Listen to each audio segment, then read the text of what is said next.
Well, trying to figure out the cattle markets for 2010 is a tricky task. Economists have to take into account a variety of factors that can cause numbers to go up or down. Monitor's Mark Wildman paid a visit to one economist, a UGA cattle expert, to get his perspective on the cattle industry this year.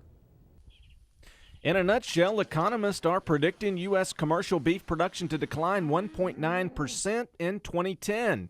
The January 1 cattle report by USDA also reported a 1% drop in inventory.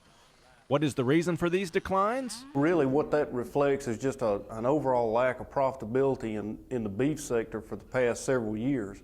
A few years ago we had drought, so what we saw were producers that were reducing their cow herd. Some completely got out of the business and some just reduced the numbers that they had. And so that's the reason that we have the lower supplies of cattle and beef right now. The big question lies with the U.S. public. If the economy rebounds sooner rather than later, things can pick up for cattle producers. But Dr. Lacey is advising farmers not to take any chances. One of the things that I think they should pay attention to is trying to do a good job of managing their costs, which a lot of them have done in the last couple of years. Watch those costs, make sure that they're only keeping around cows that are productive and producing a profitable calf. Not only is the demand for cattle lower, the prices for the product are as well. This does not cause a great deal of worry for economists because the low prices usually correct themselves. Actually, I'm fairly optimistic about prices in the cattle market because of the situation that we are in from a supply standpoint. Supplies are tight enough that when we get any improvement in demand, that's going to be immediately reflected in improvement in prices.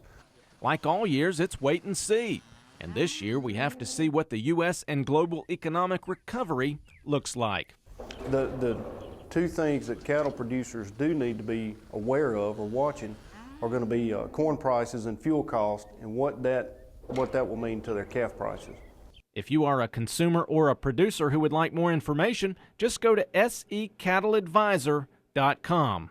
When producers go to the website, they can also find out all types of information, not only about what their local markets are doing, but about the national, the international markets, just any type of marketing information as well as cost information, say feed prices, hay prices, fuel prices, fertilizer prices. They can go to that website and get all of that information.